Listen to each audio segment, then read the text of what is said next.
आज की क्लास का पहला प्रश्न है, पके हुए आम में कौन सी विटामिन पाई जाती है? तो पके हुए आम में विटामिन ए पाई जाती है। ठीक है, आइए अगला प्रश्न देखते हैं। जीवित जीवाश्म कौन होता है? तो जीवित जीवाश्म साइकस को कहते हैं। ठीक है, आइए अगला देखते हैं। मिनी माता रोग किसके कारण होता है? मिनी माता रोग जल में मरकरी के प्रदूषण से होता है। मरकरी के प्रदूषण के कारण होता है। जब जल में मरकरी की मात्रा की अधिकता हो जाती है तो मिनी माता रोग होता है। ठीक है, आइए अगला प्रश्न देखते हैं हम लोग। मानव त्वचा का अध्ययन करने वाली विज्ञान की शाखा क्या कहलाती है? तो डर्मेटोलॉजी कहलाती है। जो मानव त्वचा का अध्ययन होता है वह विज्ञान की कौन सी शाखा के अंतर्गत होता है? तो वह डर्मेटोलॉजी के अंतर्गत होता है। ठीक है, आइए अगला देखते हैं। कीड़ों के अध्ययन करने वाली विज्ञान की शाखा को क्या कहा जाता है? तो एंटोमोलॉजी कहा जाता है। एंटोमोलॉजी विज्ञान की वह शाखा है जिसके अंतर्गत हम कीड़ों का अध्ययन करते हैं। ठीक है, किसके अंतर्गत कीड़ों का अध्ययन करते हैं? तो एंटोमोलॉजी के अंतर्गत। के चलो अगला प्रश्न देखते हैं। पित्त का निर्माण किस अंग के द्वारा होता है? तो यकृत जो है वह पित्त का निर्माण करता है। ठीक है, लीवर, यकृत को लीवर भी कहते हैं। ठीक है, आइए अगला प्रश्न देखते हैं। मानव शरीर में रुधिर बैंक का कार्य कौन करता है? तो मानव शरीर में ब्लड बैंक का कार्य कौन करता है? तिल्ली, स्प्लीन जो होती है तिल्ली, वह मानव शरीर में ब्लड बैंक का काम करती है। ठीक है, आइए अगला प्रश्न देखते हैं। शरीर में हीमोग्लोबिन का कार्य होता है।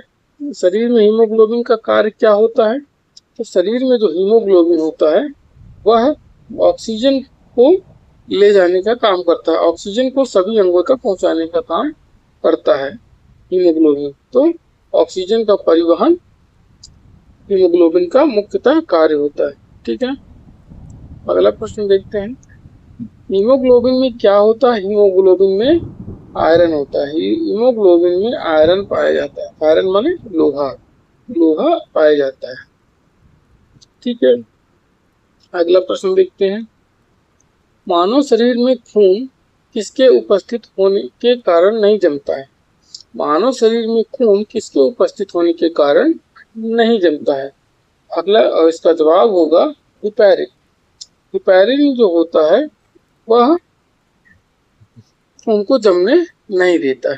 ठीक है, तो दोस्तों वीडियो अगर आपको पसंद आ रही है तो वीडियो को लाइक करें, चैनल को सब्सक्राइब करें और मित्रों के साथ शेयर करें। ठीक है, तो ये जो प्रश्न हम आपको करवाते हैं ये परीक्षाओं में आए हुए प्रश्न होते हैं और इनके आने की भी संभावना होती है वनडे एग्जाम्स के लिए। तो ये मोस्ट इम्पोर्टेंट प्रश्न हो जाते हैं। ठीक है, तो आइए अगला प्रश्न देखते हैं हम। रुधिर के प्लाज्मा में किसके द्वारा एंटीबॉडी निर्मित होती है? रुधिर के प्लाज्मा में लिम्फोसाइट जो होता है इसके कारण एंटीबॉडी निर्मित होती हैं। लिम्फोसाइट जो होती हैं उनके कारण रुधिर के प्लाज्मा में एंटीबॉडी का निर्माण होता है। आइए अगला प्रश्न देखते हैं। निम्नलिखित में कौन सा कारक रक्त के थक्के जमने के लिए आवश्यक होता है? तो कौन सा कारक होता है? विटामिन के। विटामिन जो के होती है वो खून को जमाने के लिए महत्वपूर्ण योगदान देती है। ठीक है, आइए अगला प्रश्न देखें। थायराइड ग्रंथि के सामान्य कामकाज के लिए किस तत्व का आहार सेवन आवश्यक है? आयोडीन। जो थायराइड ग्रंथि होती है वह नेचुरल तरीके से काम करे उसके लिए किसकी जरूरत होती है, तो आयोडीन की आवश्यकता होती है। ठीक है, आइए अगला प्रश्न देखते हैं। निम्नलिखित में कौन से पौधे मांसाहारी होते हैं? घटपर्णी। घटपर्णी एक ऐसा पौधा है जो मांसाहारी पौधा होता है, जिसको हम पिचर प्लांट भी कहते हैं। ठीक है, आइए अगला हम प्रश्न देखते हैं। कोशिका में राइबोसोम का क्या काम होता है? राइबोसोम का कोशिका में काम होता है प्रोटीन का संश्लेषण करना। क्या काम करता है? क्या काम करता है? संश्लेषण का काम। संश्लेषण का काम करता है। वो भी किसका संश्लेषण करता है? तो प्रोटीन का। किसका संश्लेषण करता है? प्रोटीन का संश्लेषण। ठीक है, प्रोटीन का संश्लेषण का काम होता है राइबोसोम। ओके, ठीक है, चलो आगे देखते हैं। जीव विज्ञान का जनक किसे माना जाता है? तो जीव विज्ञान का जनक हम किसको मानते हैं? अरस्तु जी को जीव विज्ञान का जनक माना जाता है। अगला प्रश्न है, जीव विज्ञान शब्द किसने दिया था? तो लैमार्क और ट्रेविरेनस ने जीव विज्ञान शब्द दिया था। एक बार रिपीट कर देते हैं, जीव विज्ञान शब्द किसने दिया?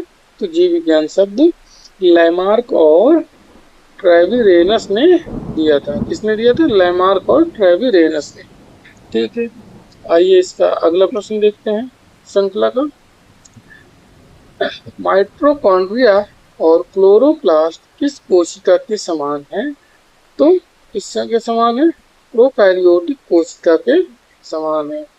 ठीक है, अब आगे देखते हैं। किस प्राणी के कोशिका द्रव में हीमोग्लोबिन विलीन हो जाता है? तो मछली में जो है कोशिका द्रव विलीन हो, कोशिका द्रव में, मछली के कोशिका द्रव में हीमोग्लोबिन विलीन हो जाता है, मतलब दिखाई नहीं देता है, स्पष्ट रूप से दिखाई नहीं देता है, अस्पष्ट रहता है। आइए अगला देखते हैं प्रश्न। निम्नलिखित में से किसमें एंटीबॉडी का निर्माण होता है? तो किसमें एंटीबॉडी का निर्माण होता है? रक्त प्लाज्मा। रक्त प्लाज्मा में एंटीबॉडी का निर्माण होता है। रक्त प्लाज्मा में एंटीबॉडी का निर्माण होता है। ठीक है, आइए अगला देखते हैं। जीवित शरीर के भीतर कोशिका या ऊतक की मृत्यु को क्या कहा जाता है? जीवित शरीर के भीतर ऊतक या कोशिका की मृत्यु को नेक्रोसिस कहते हैं। क्या कहते हैं? नेक्रोसिस। नेक्रोसिस वह घटना होती है, वह चीज होती है, जैसे कि शरीर में कोई ऊतक मर जाता है, कोई कोशिका है उस पर वो डैमेज हो गई और फिर वो काम करने लायक नहीं बचती है, तो इसको हम क्या कहते हैं? नेक्रोसिस कहते हैं। ठीक है, अगला प्रश्न देखते हैं। बांस क्या है? तो बांस एक प्रकार की घास होती है। ठीक है, अगला प्रश्न हम देखते हैं। बरगद के पेड़ के तने से लटकने वाली मोटी जड़ें क्या कहलाती हैं? तो बरगद के पेड़ के तने से लटकने वाली मोटी जड़ें स्तंभ मूल जड़ कहलाती हैं। क्या कहलाती हैं? स्तंभ मूल जड़। ठीक है, आलू का खाने योग्य भाग क्या कहलाता है? आलू का खाने योग्य भाग तना कहलाता है। मनुष्य का वैज्ञानिक नाम क्या होता है? तो मनुष्य का वैज्ञानिक नाम होता है होमो सेपियंस। मनुष्य का वैज्ञानिक नाम होमो सेपियंस होता है। ठीक है, अगला प्रश्न देखते हैं। अंगूर की खेती का अध्ययन क्या कहलाता है? अंगूर का खेती का अध्ययन विटीकल्चर कहलाता है। अंगूर की खेती का अध्ययन विटीकल्चर कहलाता है। ठीक है, इसी तरीके एक होता है वार्मी कल्चर। वार्मी कल्चर, तो वार्मी कल्चर के अंदर जो है केचुए का पालन होता है। ठीक है, केचुए का पालन किया जाता है। और ऐसे ही एक होता है पीसी कल्चर। क्या होता है? PC culture. पीसी कल्चर, तो पीसी कल्चर के अंतर्गत क्या होता है? पीसी कल्चर के अंतर्गत हम मछली का पालन करते हैं। किसका पालन करते हैं? मछली का। मछली को पालते हैं, उसका उत्पादन करते हैं। मछली का उत्पादन से संबंधित है। और जैसे कि विटीकल्चर से क्या संबंधित है? तो विटीकल्चर अंगूर की खेती से संबंधित है, मतलब कि अंगूर उत्पादन से संबंध रखता है विटीकल्चर। ठीक है, आइए अगला प्रश्न देखें। विटामिन के खोजकर्ता का नाम क्या है? तो विटामिन के खोजकर्ता का नाम फंक है। विटामिन के खोजकर्ता का नाम फंक होता है, फंक है। सिरका में कौन सा अम्ल पाया जाता है? सिरका में एसिटिक अम्ल पाया जाता है। सिरका में कौन सा अम्ल पाया जाता है? तो सिरका में एसिटिक अम्ल पाया जाता है। ठीक है, अगला प्रश्न देखो। सोने की शुद्धता को किससे मापा जाता है? तो सोने की शुद्धता को कैरेटोमीटर से नापते हैं। सोने जो होता है वो उसको कैरेट में मापा जाता है ना, कि वो कितना शुद्ध है सोना है, तो कैरेट, तो उसी से बना है कैरेटोमीटर। ठीक है,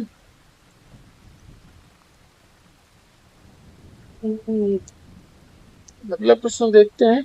वायुमंडलीय दाब की इकाई क्या है? तो वायुमंडलीय दाब की इकाई है बार। वायुमंडलीय दाब की इकाई क्या है? वायुमंडलीय दाब की इकाई बार है ना। वायुमंडलीय दाब की इकाई बार है। तो आज के लिए बस इतना ही। मिलते हैं आपसे अगली वीडियो में, जिसमें भी हम लेके आएंगे ऐसे ही साइंस के जो महत्वपूर्ण प्रश्न होंगे उनको। ठीक है, तब तक के लिए धन्यवाद, बाय बाय। आप सभी लोग अपना ख्याल रखेंगे और चैनल को सब्सक्राइब करेंगे, वीडियो को शेयर करेंगे, लाइक करेंगे। ठीक है, thank you class, bye bye.